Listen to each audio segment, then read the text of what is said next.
Jamaah. Alhamdulillah. Alhamdulillahirrabbilalamin jamaah, kita masih di Islam Itu Indah. Dan sekarang aku mau ngebacain pertanyaan yang udah masuk ke media sosial Islam Itu Indah. Langsung aja yuk kita masuk lagi ke segmen Tanya Dong Ustaz. Kami semua tanya dong Ustaz. Masya Allah Langsung Ustaz. aja Masya Allah. Untuk yang pertama Instagram dari hamba Allah. Aku bacain ya. Assalamualaikum Ustadz, apa hukumnya seorang bapak yang menelantarkan anaknya sedangkan masih dalam ikatan pernikahan? Sedangkan anak saya dari kelas 3 SD sampai SMA saya yang biayain. Sampai saya rela jadi pembantu. Bahkan demi anak saya nggak pulang-pulang karena gaji saya cuma cukup buat biaya sekolah sama beli kitab-kitab di pesantrennya. Tanpa dicerai, tanpa dinafkahi, nafkahi dia ya. Tolong kasih penjelasannya Ustadz. Terima kasih. Baik kalau gitu mohon jawabannya dari Bunda Tuti. Baik, terima kasih yang bertanya luar biasa ini ya. Wonder Woman ya, Wonder ibu Woman yang ya, luar biasa. Masya Allah. Sebetulnya kalau lihat dari kewajiban memberikan nafkah, kita mengutip dari surah Al-Baqarah 233, Bismillahirrahmanirrahim. Wa 'alal mauludi lahu rizquhunna wa kiswatuhunna bil ma'ruf.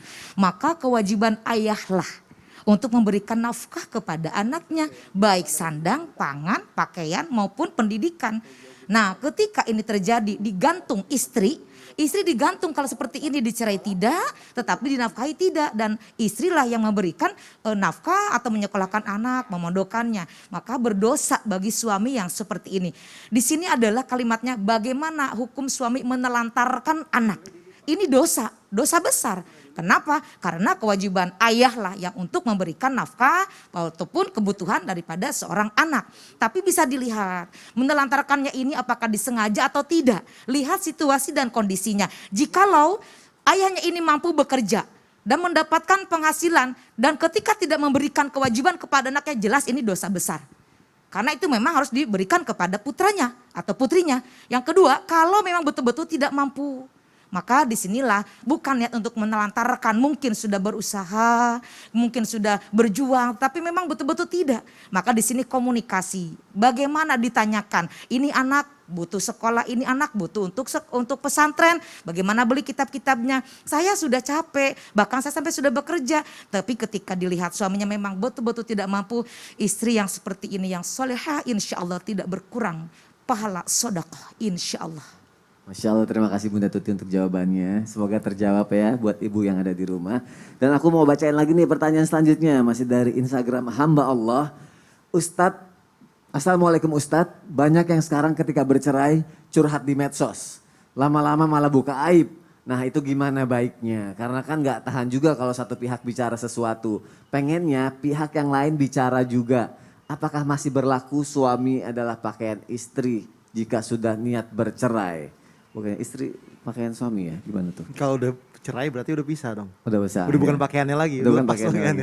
Oke, mohon penjelasannya Habib Usman. Bismillahirrahmanirrahim. Kita harus paham yang kita buka aibnya itu adalah orang tua dari anak kita sendiri. Itu ingat, orang tua dari anak kita sendiri. Apakah kita tega membuka aibnya? Akhirnya apa? Anak kita sendiri akhirnya dibully. Ya kan? Gara-gara apa? Gara-gara ibunya atau bapaknya yang menjelekan. Gara-gara mereka berdua akhirnya konfliknya panjang. Ini harus diperhatikan, nggak boleh. Jangan jadi manusia yang dimana mempunyai lidah yang semua naudzubillah. Benar atau tidak, apakah karena emosional saat akhirnya jadi fitnah. Hati-hati, belum tentu mohon dia benar. Ya kan, nggak ada bukti, nggak ada saksi. Yang dimana kalimatnya belum tentu menjadikan sebuah kebenaran. Ya ayyuhalladzina amanu istanibu katsiran minadh-dhanni inna ba'da dhanni ismun wa la tajassasu wala yaghtab ba'dukum ba'dhan. Hai orang yang beriman, jauhilah kebanyakan berprasangka atau curiga. Atau bisa jadi fitnah akhirnya bahkan. Kenapa? Sebagian prasangka itu adalah dosa. Dan janganlah mencari-cari kesalahan orang lain. Jangan menggunjing, menjelekan, memfitnah. Dulu bareng, dulu dekat, dulu cinta-cintaan. Iya. Kok akhirnya main fitnah-fitnahan atau main. Sekarang ya. Nggak boleh. Dan barang siapa menutupi aib seorang muslim waktu dia di dunia, maka Allah menutupi aibnya di dunia dan di akhirat. Kalau dia bongkar, nanti besok ente dibongkar lagi. Jangan membongkar aib orang lain, bahaya. Apalagi fitnah. Dulu cinta-cintaan, Iya. sekarang Jelek-jelekin. Nggak boleh, Aduh, semua nauzubillah naudzubillah. min zalik, jangan kayak gitu ya, Masya Allah. Jangan terpancing daripada syaitan. Innahu lakum aduwwum mubin. Ya. Setan musuh yang nyata. Jangan sampai kita menjadi setannya. Setan apaan? Setan Manusia. manusia. Baik ya Allah, terima kasih Habib Usman untuk penjelasannya. Pertanyaannya bagus-bagus banget jamaah dan semoga terjawab ya. Dan mungkin kalau misalnya ada pertanyaan yang belum dibacain pada pagi hari ini, belum dijawab, insya Allah di lain kesempatan akan dibacain ya. Nah sekarang jamaah kita sama-sama berdoa yuk, dan akan dipimpin oleh guru kita Ustadz Syam. Silakan Ustadz. Mohon izin guru-guru. Bismillahirrahmanirrahim. Alhamdulillahi rabbil alamin. Allahumma salli ala sayyidina Muhammadin wa ala alihi wa sahbihi wa sallim. Na'udzu bi kalimatillahi tammah min kulli syaitanir wahammah wa min kulli 'ainin lammah.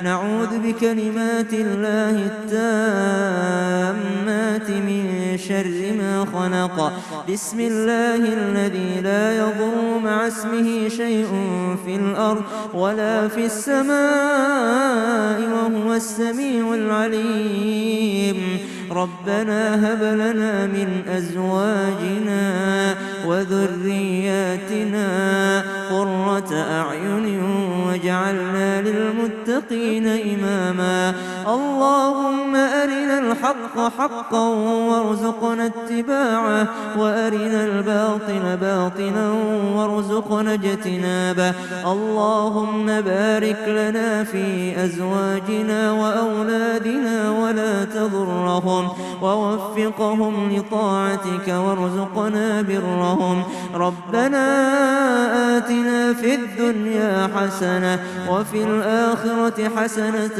وقنا عذاب النار وصلى الله على سيدنا محمد والحمد لله رب العالمين.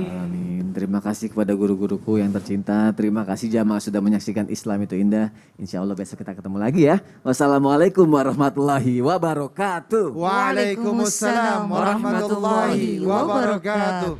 Apakah benar dosa jariah itu menjadi akar dari semua dosa jariah sehingga membuat hidup kita itu menjadi susah terus? Karena di zaman milenial seperti ini tuh udah banyak bentuk-bentuknya dan kita suka abai kadang. Dan ketika dia menjadi pelopor atau dia sebagai seorang yang melakukannya, mengajak kepada yang lainnya, mansana fil islami sunnata sayyi'ah. Siapa yang mempelopori suatu kebiasaan yang buruk dalam Islam, maka dia mendapatkan dosa keburukan tersebut.